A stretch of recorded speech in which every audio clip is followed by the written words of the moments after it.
यह भोपाल गैस त्रासदी, चेरनोबिल परमाणु आपदा और दुनिया भर में हुई कुछ अन्य आपदाओं में हुई वास्तविक जीवन की घटनाओं से प्रेरित है, लेकिन कहानी लेखक की कल्पना पर आधारित है और किसी ऐतिहासिक संदर्भ या वास्तविक जीवन की घटनाओं पर लागू नहीं होती है। 9 दिसंबर 2020 चेन्नई लंबे संघर्ष और चुनौतियों के बाद 30 वर्षीय अरविंद को तमिल फिल्म उद्योग में एक लोकप्रिय निर्माता की मदद से निर्देशन में शुरुआत करने का मौका मिलता है। अपने कॉलेज के दिनों से अरविंद एक लोकप्रिय कहानी और कविता लेखक थे और उनके कार्यों को समीक्षकों द्वारा सराहा गया था। एक सॉफ्टवेयर कंपनी के लिए काम करने के बाद उन्होंने मद्रास फिल्म इंस्टीट्यूट में फिल्म निर्माण का कोर्स किया। निर्माता का अभिवादन करने के बाद अरविंद अपनी कुर्सी पर बैठ गए। तो आपकी स्क्रिप्ट कहाँ है अरविंद? निर्माता से पूछा। सर, ये रही मेरी स्क्रिप्ट। अरविंद ने इसे प्रस्तुत किया। इसके बाद प्रोड्यूसर ने इसे आधे घंटे तक पढ़ा। अरविंद की ओर देखते हुए उन्होंने पूछा, अरे, घोस्ट टाउन का क्या मतलब है? यह शीर्षक क्यों? अरविंद समझाने लगे कि उन्होंने यह उपाधि क्यों रखी। कुछ साल पहले 3 दिसंबर 1984 भोपाल, मध्य प्रदेश A23 पूर्वाह्न भोपाल के परमाणु ऊर्जा संयंत्र में रिएक्टर 4 ने नियंत्रण खो दिया। रिएक्टर में नियंत्रण छड़ें ऊपर नीचे उछल रही थीं। अब पूरी इमारत हिल रही है और जो वैज्ञानिक वहां काम कर रहा था वह जानता है कि यह नियंत्रण से बाहर हो रहा है। उन्हें एहसास हुआ कि स्थिति नियंत्रण से बाहर हो गई है। वैज्ञानिक इसे किसी भी तरह रोकने का फैसला करता है और वह आपातकालीन शटडाउन बटन दबाता है, लेकिन अगले ही पल पूरी जगह पर जोरदार आवाज के साथ धमाका हो गया और उससे निकला रेडिएशन हवा में फैलने लगा। भोपाल एक ऐसी जगह है जहां अब तक किसी भी मानव जाति ने इस तरह की आपदा का अनुभव नहीं किया है।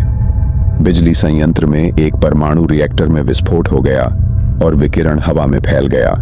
कुछ ही दिनों में कस्बे के सभी लोग कैंसर, हड्डियों की समस्या, थायराइड की समस्या और अन्य बीमारियों से पीड़ित हो गए। हजारों लाखों लोग मारे गए। वर्तमान सर, अब मैं जो कह रहा हूं उसकी कल्पना कीजिए, तभी आप समझ पाएंगे कि मैं क्या कह रहा हूं। निर्माता ने अरविंद को उत्सुकता से देखा। सर, यदि आप अपने घर में अपने माता पिता, बहनों और भाइयों के साथ हैं, लेकिन एक पल के लिए जब आप अपनी आंखें बंद करते हैं और खोलते हैं तो वहां कोई नहीं होता है। आप घर के चारों ओर और बाहर जांच कर रहे हैं, लेकिन वहां कोई नहीं है। अब आप सड़क पर दौड़ रहे हैं और सड़क पर बहुत सारी गाड़ियां खड़ी हैं, लेकिन सड़कों पर कोई नहीं था। जब आप इस तरह से जा रहे हैं तो आपको किनारे पर बहुत सारी दुकानें दिखाई देती हैं और सभी चीजें दुकान पर ही हैं, लेकिन वहां भी कोई नहीं मिला। तभी आपको एहसास होता है कि आप वहां अकेले जीवित व्यक्ति हैं।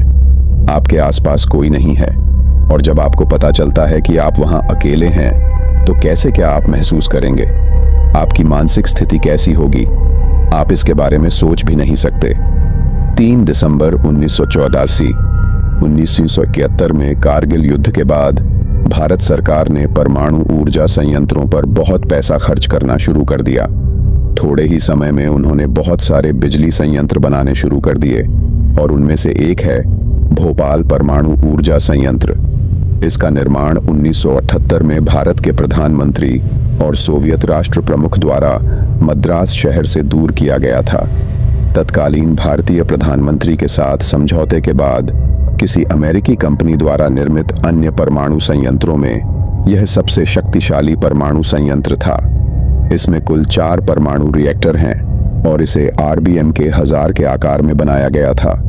पहले 2 रिएक्टर 1977 में, तीसरे 1981 में और चौथे 1983 में बनाए गए थे। यह बिजली संयंत्र बिजली बनाने के लिए बनाया गया था। वे इस पावर प्लांट में 1000 मेगावाट बिजली बना सकते हैं। यह मध्य प्रदेश की 10% बिजली जरूरतों को पूरा कर सकता है। यह उतना शक्तिशाली है। वर्तमान निर्माता ने कहा, इसमें जाने से पहले, यह जानने से पहले कि परमाणु ऊर्जा संयंत्र क्या है और परमाणु प्रतिक्रिया कैसे होगी, हम इस कहानी की गहराई में जा सकते हैं।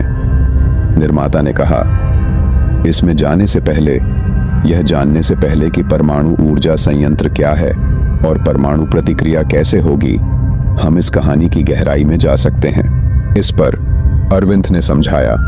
सर, आमतौर पर बिजली संयंत्र बिजली बनाते हैं। यह कैसे साधन बनाएगा? जैसे कारों और हवाई जहाज़ों को ईंधन की आवश्यकता कैसे होती है और यह एक आवश्यकता है, उसी तरह बिजली संयंत्रों को काम करने के लिए ईंधन की आवश्यकता होती है। लेकिन यह पेट्रोल या डीजल नहीं है। यह संवर्धित यूरेनियम डाइऑक्साइड U-235 ईंधन था। इस ईंधन से हम परमाणु हथियार तैयार कर सकते हैं, इसे बेस के रूप में रख सकते हैं और बिजली बना सकते हैं। इस संवर्धित यूरेनियम का उपयोग निर्माण दोनों के लिए किया जा सकता है। विनाश और वे इस ईंधन को रखते हैं और पानी को रिएक्टर में गर्म करते हैं। पानी वाष्प में परिवर्तित हो जाएगा, जो फिर टरबाइन चलाता है। उसके कारण बिजली बनाई जाती है। हम देख सकते हैं कि परमाणु प्रतिक्रिया कैसे होगी। 3 महत्वपूर्ण भाग हैं एक परमाणु ऊर्जा संयंत्र के लिए: ईंधन छड़ें, नियंत्रण छड़ें और एक मॉडरेटर ईंधन छड़ें। परमाणु ईंधन हैं और वे परमाणु प्रतिक्रियाएं बनाते हैं। इस प्रक्रिया में इलेक्ट्रॉन, प्रोटॉन और न्यूट्रॉन में अंतर के कारण एक साथ जुड़े बिना वे परमाणु बनाते हैं विखंडन। परमाणु में न्यूट्रॉन दूसरे परमाणु में बदल जाएगा और एक श्रृंखला प्रतिक्रिया पैदा करेगा। इसे परमाणु श्रृंखला अभिक्रिया कहते हैं। इस श्रृंखला प्रतिक्रिया की गति को कम करने के लिए वे नियंत्रण छड़ों का उपयोग करेंगे। यदि यह चेन रिएक्शन बड़े रूप में परिवर्तित हो गया तो यह एक बड़ा खतरा बन जाएगा और इसकी गति को कम करने के लिए वे कंट्रोल रॉड्स का उपयोग करते हैं। जब न्यूट्रॉन एक परमाणु से दूसरे परमाणु की ओर बढ़ता है तो ये नियंत्रण छड़ें उस पर हमला करती हैं और उसे रोके रखती हैं। चूंकि यह बोरॉन कार्बाइड से बना है, यह न्यूट्रॉन को आकर्षित करेगा और इसे दूसरे परमाणु से टकराने की अनुमति न देकर इसे नियंत्रित करेगा। तो परमाणु श्रृंखला प्रतिक्रिया रोक दी जाती है और गति को नियंत्रण में रखा जाता है। जब ईंधन छड़ें परमाणु रिएक्टर में भेजी जाती हैं तो वे इन नियंत्रण छड़ों को भी भेजेंगे। इसकी वजह से हम परमाणु श्रृंखला प्रतिक्रिया को नियंत्रित कर सकते हैं। 3 दिसंबर 1984 1200 बजे ऐसा करने के लिए वे मॉडरेटर का उपयोग करेंगे और भोपाल में मॉडरेटर ग्रेफाइट से बने थे जो श्रृंखला प्रतिक्रिया को बढ़ाएगा। अधिकांश बिजली संयंत्रों में वे पानी का उपयोग मॉडरेटर के रूप में करते हैं, लेकिन उन्होंने ग्रेफाइट का इस्तेमाल किया। इसे विस्तार से समझाने के लिए, यदि कोई कार सड़क पर जा रही है तो जब हम एक्सीलेटर दबाएंगे तो वह तेजी से चलेगी और यदि हम ब्रेक दबाएंगे तो वह धीमी हो जाएगी और रुक जाएगी। इस तरह जब वे रिएक्टर में ईंधन की छड़ें भेजेंगे तो यह एक कार की तरह चलेगी और एक परमाणु श्रृंखला प्रतिक्रिया पैदा करेगी। मॉडरेटर त्वरक का काम करता है और नियंत्रण छड़ें ब्रेक का काम करती हैं।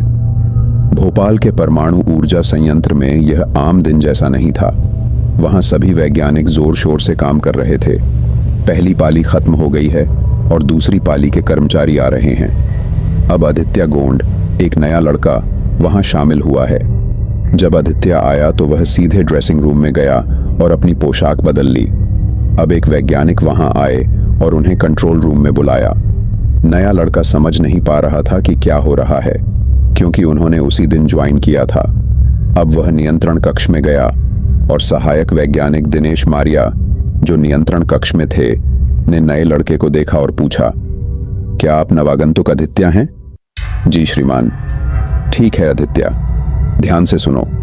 हम इस बिजली संयंत्र में एक सुरक्षा परीक्षण करने जा रहे हैं। इसके लिए हम बिजली को 1600 से घटाकर 700 करने जा रहे हैं। अब आप रिएक्टर के नियंत्रक बनने जा रहे हैं, दिनेश ने कहा। मारिया। अब आदित्य यह सुनकर चौंक गई और बोली, सर, मैंने अभी ही ज्वाइन किया है और आप तुरंत मुझे यह नौकरी दे रहे हैं। मैं तुम्हें यह नहीं देना चाहता था आदित्य। मुख्य वैज्ञानिक जोसेफ क्राइस्ट ने तुम्हें यह देने के लिए कहा था। तुम्हारे लिए कोई विकल्प नहीं है। काम करना शुरू करो और कोई प्रश्न मत पूछो। अब दूसरे वैज्ञानिकों को डर लगने लगा। चूंकि कोई नहीं जानता कि बिजली कम करने पर क्या होगा, उन्हें डर है कि कुछ बुरा होगा। इसी बीच दिनेश ने वहां मौजूद सभी लोगों को एक हिदायत दी। आदित्य ने दिनेश को देखा और पूछा, सर, जब हम इतनी बिजली कम करेंगे तो क्या कोई समस्या आएगी? जब वह ऐसा पूछ रहा था, जोसेफ वहां आया और वह आदित्य की बातचीत पर ध्यान दे रहा था। जोसेफ ने आदित्य की ओर देखा और कहा, मेरे अनुभव के सामने तुम कुछ भी नहीं हो, बस मैं जो कहता हूं वह करो। मैंने जो भी दस्तावेज तुम्हारे हाथ में दिया और जो भी निर्देश मैंने वहां दिए, बस इसे इसी तरह करो। वह उन सभी पर गुस्से से चिल्लाया। अब कंट्रोल रूम में सभी लोग अपना काम करने लगे और पावर प्लांट में बिजली कम करने लगे। जोसेफ के निर्देशों को सुनकर आदित्य यह सब कर रही है। जोसेफ ने कहा, आप सभी काम करते हैं, मैं अपने कमरे के लिए जा रहा हूं। अगर कोई आपात स्थिति हो तो मुझे फोन करें। उसने इतना कहा और वहां से चला गया। यह सुनकर कंट्रोल रूम में मौजूद सभी वैज्ञानिक यह सोचने लगे कि यह कोई वैज्ञानिक है और अपने काम में लग गए। जब वे काम कर रहे थे तो उन्हें लगा कि बिजली 700 तक गिर गई है। अब दिनेश ने आदित्य को रुकने के लिए कहा और उसने भी इसे बंद कर दिया, लेकिन यह रुका नहीं और फिर से कम होने लगा। यदि बिजली चली जाए तो इसका कोर गर्म होना शुरू हो जाएगा। अब दिनेश को डर लगने लगा। वह तुरंत जोसेफ के पास गया और उसे इसकी जानकारी दी। अब वह वहां आया और कंट्रोल रूम में मौजूद सभी लोगों पर चिल्लाने लगा, तुमने क्या किया? अब कोर में जहरीली गैसें बनेंगी। क्या तुम काम सही ढंग से नहीं कर सकते? अब दिनेश ने जोसेफ से कहा, सर, हम एलआईसी का बटन बंद कर सकते हैं, हम इसे नियंत्रण में कर सकते हैं। उन्होंने ऐसा कहा और बटन दबा दिया, लेकिन यह काबू में नहीं आया और बिजली लगातार घटती गई। एक समय बिजली 30 तक चली गई। अब दिनेश बहुत डर गया और उसने जोसेफ से कहा, सर, स्थिति नियंत्रण से बाहर हो गई है और इसे अब बंद कर देना चाहिए। लेकिन जोसेफ ने इसे स्वीकार नहीं किया और उन्होंने परीक्षण जारी रखने की बात कही। उन्होंने बिजली बढ़ाने को कहा। हालांकि शक्ति बढ़ाने के लिए श्रृंखला प्रतिक्रिया को बढ़ाना होगा और जोसेफ ने कोर में नियंत्रण छड़ों को हटाने के लिए कहा जो टूटने की तरह हैं। जोसेफ की बात सुनकर दिनेश को बहुत गुस्सा आया। उन्होंने कहा, आप मुझसे क्या कह रहे हैं सर? हमें 24 घंटे के अंदर टेस्ट नहीं करना चाहिए और चूंकि हम लगातार काम कर रहे हैं इसलिए इस तरह की चीजें हो रही हैं। लेकिन यूसुफ ने कहा कि वह वहां का प्रमुख है और उसे वही करना चाहिए जो वह कहता है। यदि जोसेफ इस सुरक्षा परीक्षण को सफलतापूर्वक पूरा कर लेता है तो उसे पदोन्नति मिल जाएगी, इसलिए वह ये सब कर रहे हैं। लेकिन अगर एक भी चीज गलत हुई तो असर अकल्पनीय होगा। अभी रात के ठीक 1 बजे हैं। अब वे कंट्रोल रॉड्स को हटाकर उनकी जांच करने लगे, लेकिन बिजली 200 पर रुक गई। अब आदित्य ने जोसेफ से पूछा, सर, अब क्या करें? जोसेफ ने कहा, छड़ें हटाना जारी रखें। दरअसल कोर रिएक्टर में 211 कंट्रोल रॉड होंगे, लेकिन केवल 8 ही हैं। बाकी सभी नियंत्रण छड़ें निकाल ली गई हैं। यह नियमों का बहुत बड़ा उल्लंघन था। परमाणु ऊर्जा संयंत्र नियम पुस्तिका में सबसे महत्वपूर्ण नियम क्या है? चाहे कुछ भी हो, कोर रिएक्टर में कम से कम 15 नियंत्रण छड़ें अवश्य होनी चाहिए, उससे कम नहीं होना चाहिए। लेकिन कोर रिएक्टर में केवल 8 नियंत्रण छड़ें हैं। अचानक बिजली बढ़ने लगी। उसी समय जोसेफ ने मुख्य जल पंप को रिएक्टर 4 से जोड़ने के लिए कहा। यह सुनकर दिनेश चौंक गया और बोला, सर, अगर हमने ऐसा किया तो बहुत बड़ी आपदा हो सकती है। परंतु यूसुफ ने उनसे जैसा कहा वैसा करने को कहा। अब कोर रिएक्टर रूम में मौजूद लोगों को पता नहीं है कि इस तरह का परीक्षण हो रहा है और समय रात के ठीक 1:19 बजे है। हादसा होने में सिर्फ 4 मिनट हैं। अब पूरी बिल्डिंग हिलने लगी तो तुरंत दिनेश ने कंट्रोल रूम से संपर्क किया। उन्होंने उनसे कहा कि वे जो भी काम कर रहे हैं उसे रोक दें। जोसेफ ने पानी की सप्लाई भी बंद कर दी, लेकिन कोर तेजी से गर्म होने लगा।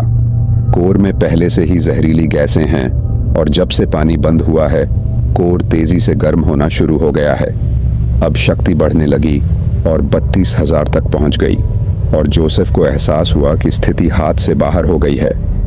उन्होंने वैज्ञानिकों से इमरजेंसी बटन दबाने को कहा, चूंकि अगर वे बटन दबाएंगे तो स्थिति कैसी भी हो वह नियंत्रण में आ जाएगी और उसी के चलते जोसेफ ने ही यह सब किया है।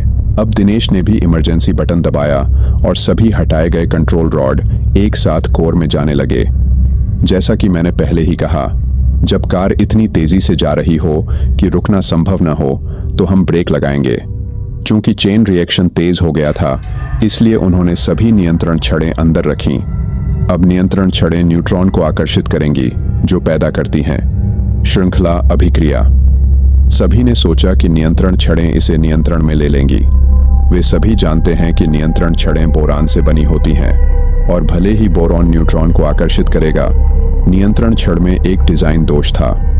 नियंत्रण छड़ की नोक ग्रेफाइट से बनी थी, और कोई भी वैज्ञानिक यह नहीं जानता था। ग्रेफाइट एक मंदक है, और यह केवल परमाणु प्रतिक्रिया को बढ़ाता है।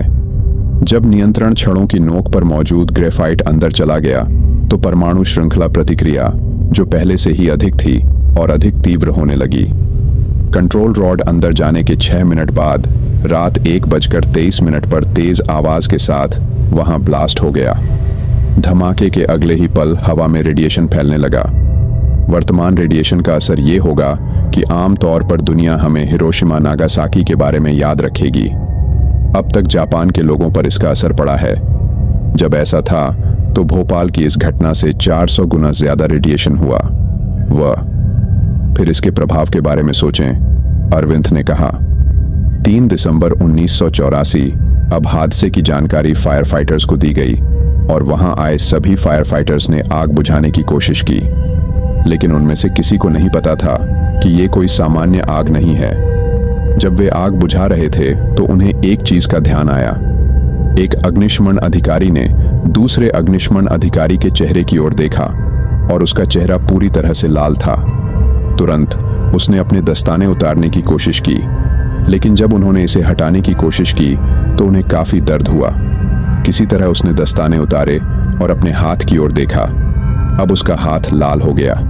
यह देखकर वह डर के मारे चिल्लाने लगा, और सभी फायर फाइटर्स ने उनके शरीर की जांच की, और सभी का शरीर लाल हो गया। वहां काम कर रहे सभी फायर फाइटर्स गिरने लगे, और तुरंत सभी को अस्पताल में भर्ती कराया गया, और समय बीतने के साथ साथ उनकी हालत और भी खराब होती गई।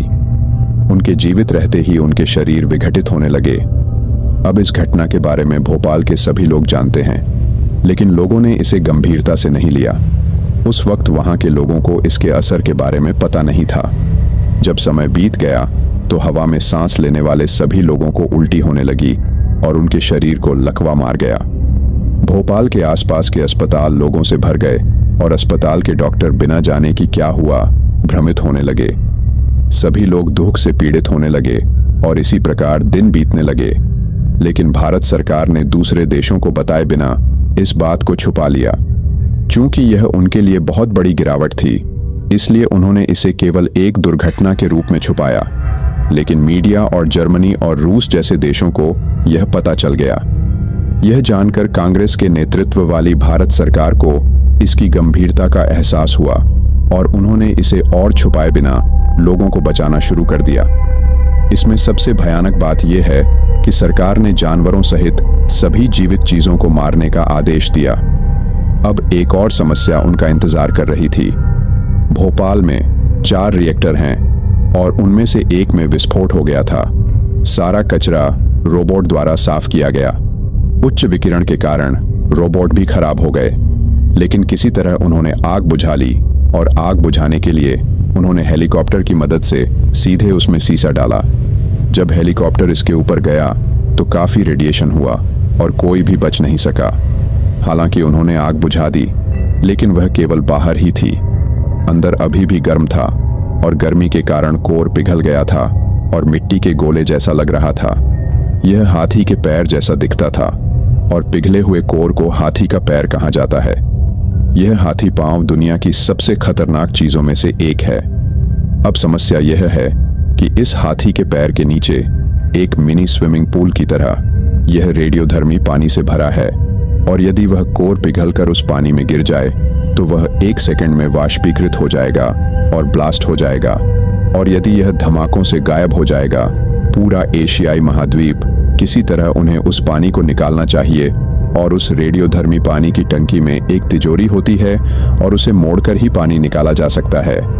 उस तिजोरी को खोलने के लिए उन्हें उस पानी में गोता लगाना चाहिए, और उस रेडियोधर्मी पानी में तैरकर नीचे की तिजोरी को खोलना चाहिए। यदि वे वहां चले भी जाएं, तो जो कोई वहां जाएगा वह जीवित नहीं बचेगा, चूंकि यह रेडियोधर्मी पानी है। क्या कोई यह जानकर अंदर जाएगा कि वे मर जाएंगे? लेकिन गैंग 3 ने कहा, हम जाएंगे। उन्होंने कहा, हम अपने देश और लोगों के लिए जाएंगे। यह सुनकर लोगों के रोंगटे खड़े हो गए। यह जानते हुए कि वे मर जाएंगे, उन्होंने अपने देश और लोगों के लिए ऐसा किया और सरकार ने भी उन्हें उचित पोशाक देकर अंदर भेजा। उन्होंने भी अंदर गोता लगाया, तैरकर तिजोरी तक पहुंचे और उसे खोला।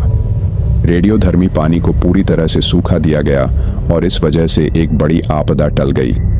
वहां गए लोगों के नाम धस्विन वर्मा, विष्णु गोंड और अब्दुल कलाम थे।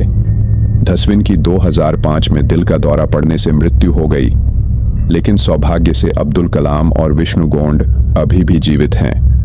वर्तमान में निर्माता ने कहा, मैं पूरी तरह से अवाक हूं अरविंद, लेकिन मुझे लगता है कि कुछ घटनाएं अवास्तविक लगती हैं।